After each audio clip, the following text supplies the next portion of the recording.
Faire du vin, c'est pas dur du tout. Une fois que vous avez des raisins, pas compliqué. Vous les mettez dans le pressoir. Donc ça c'est un pressoir. Donc c'est un pressoir, ce qu'on appelle un pressoir pneumatique. Pour simplifier, une cage fermée que vous avez là, une chambre à air à l'intérieur qui va se gonfler et se dégonfler, et des drains qui vont permettre au jus de s'écouler. Donc voilà. Dans cette phase-là, qu'il y a le foulage qui s'opère grâce à la machine. Alors là, en fait, donc là, le pressurage, il a lieu pour les raisins blancs, il a lieu tout de suite. C'est-à-dire qu'on vendange, on pressure. Et une fois pressuré, donc le jus coule là-dedans. Vous voyez, là c'est dommage, il est à l'envers.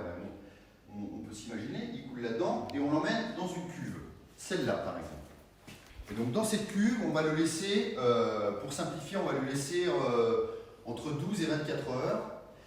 Et le jus, sous l'effet de la gravité, va se dépouiller de ces matières, des matières plus solides. Parce qu'il y a toujours un reste de peau, de pulpe, des fois de pépins.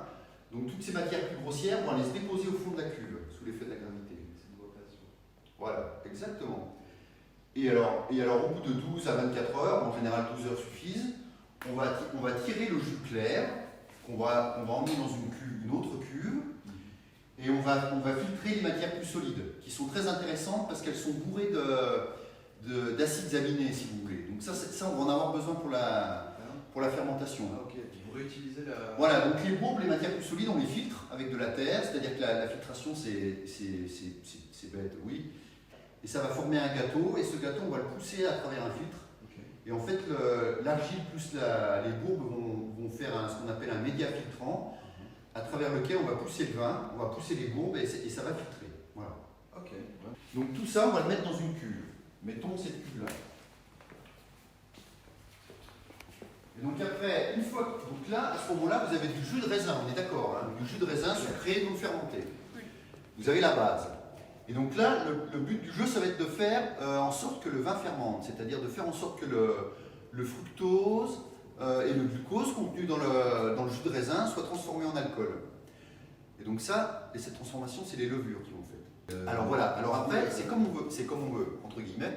C'est-à-dire soit on utilise les levures entre guillemets indigènes, donc qui sont déjà présentes sur le raisin. Et puis sinon, on utilise des levures, ce qu'on appelle des levures sèches, c'est-à-dire des levures qu'on trouve dans le commerce. Enfin, dans le commerce, c'est pas de la levure de boulanger, mais le principe se rapproche un peu. Hein. Et que vous allez introduire dans le vin et qui vont permettre de faire en sorte que la fermentation démarre. Donc cette fermentation alcoolique, elle a un inconvénient, c'est qu'elle a tendance à dégager beaucoup d'énergie et à chauffer. Voilà. Le point très important dans la vinification des vins blancs, c'est de pouvoir refroidir les mous pendant la fermentation alcoolique. Donc voilà, donc c'est pour ça qu'on est équipé. Vous voyez, toutes les cuves ont un thermomètre, une sonde et une sorte de radiateur à l'intérieur. Vous voyez, on peut regarder si vous voulez, celle-là est vide. Alors vous avez deux options. Vous avez soit une enveloppe autour de la cuve, ce qu'on appelle une double peau, dans lequel passe le circuit de refroidissement. C'est-à-dire que plus la cuve est grosse, plus l'inertie est importante et plus elle va avoir tendance à chauffer si on ne fait rien. Et du coup, une question qui en découle. Qui dit fermentation dit dépôt de levure morte qui ont transformé le sucre en alcool et en gaz. Bah, c'est des livres. Vous en faites quoi après tout ça? Eh ben, on les garde. Et à partir de quand est-ce que vous goûtez du coup? Savoir le goût que ça aura? Eh ben, alors ça, moi je suis nul pour deviner le potentiel d'un vin très tôt. Okay. C'est-à-dire, vous me faites goûter du vin pendant les vendanges, je ne vais jamais arriver à vous dire bah, ça va être bon, ça va être beau. Vous avez des gens qui savent dire très tôt, qui disent ah oui, là il y a de la matière, là il y a ci. Et donc, une fois que la fermentation alcoolique est finie, donc vous avez du vin. Mais vous avez du vin qui est encore souvent assez acide. Et donc là, vous allez avoir besoin d'une deuxième fermentation qui s'appelle la fermentation malolactique, donc qui va transformer l'acide malique qui est un acide assez dur en acide lactique qui est l'acide du lait. Et donc là, ce sont des bactéries qui vont le faire. C'est des bactéries lactiques qui vont le faire. Quand on n'avait pas encore toute cette technologie de refroidissement, parce qu'on peut refroidir et réchauffer les cuves, si vous voulez.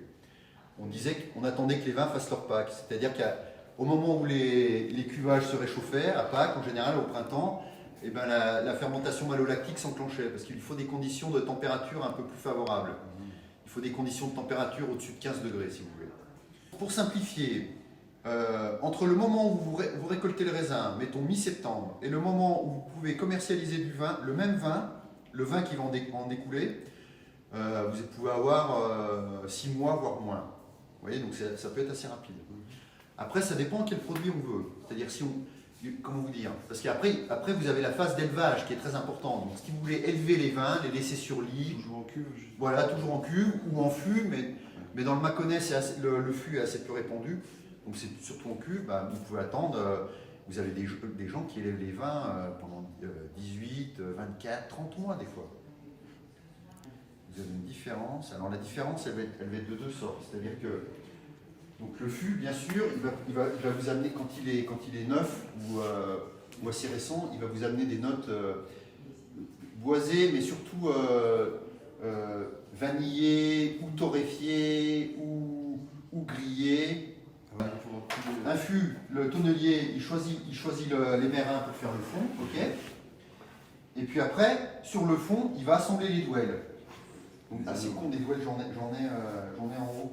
Donc des douelles, c'est des bouts de bois, mais ces bouts de bois, ils sont droits, quoi. Donc le but du jeu, ça va être de les cintrer.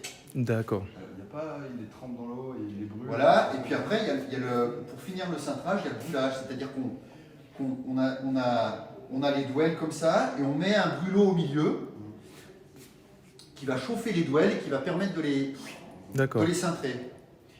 Et donc là, la chauffe, on peut la choisir si vous voulez. Quand vous achetez un fût, vous choisissez le type de chauffe, faible, médium ou forte. Et par exemple, une chauffe très forte va vous apporter des arômes de torréfié, de café torréfié, de grillé, très importants. Une chauffe plus faible, moins forte, va vous apporter plus des arômes de vanille, vous voyez, de toasté, de pain beurré un peu. Vous voyez, donc en fonction du produit que vous recherchez, du profil de vin que vous recherchez, vous allez sélectionner vos chauffes. Vous allez sélectionner vos bois aussi, enfin ça c'est déjà plus... Vous allez sélectionner vos bois et l'origine de vos bois en fonction de la densité, de la densité que vous voulez, la densité du bois que vous voulez. Parce qu'un bois très dense peut laisser passer l'air, vous voyez, extérieur dans le vin. Et un bois plus aéré va plus laisser passer l'air extérieur dans le vin. Parce que ça, c'est le deuxième aspect d'élevage sous bois, c'est-à-dire qu'il va permettre une micro-oxygénation du bois. Vous voyez, un échange entre l'air extérieur et le vin. Pas du bois, une micro-oxygénation du vin.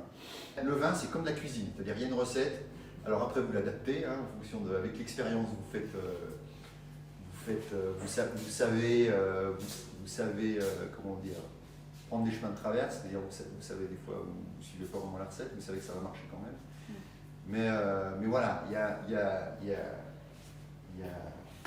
un chemin et c'est ce qui va quand même. D'accord. Tout ça pour vous dire que, vous voyez, c'est vraiment c'est de la surveillance, mais une fois que vous avez rentré des bons raisins, une fois que vous avez bien fait le boulot à la vigne, le reste c'est du lourd. Hein. Le plus gros c'est la vigne. Il faut toujours être là, il faut regarder, il faut chouchouter, il faut pomader, Non mais c'est ça. Hein. C'est comme un enfant quoi. Ouais, c'est ça, c'est vraiment ça.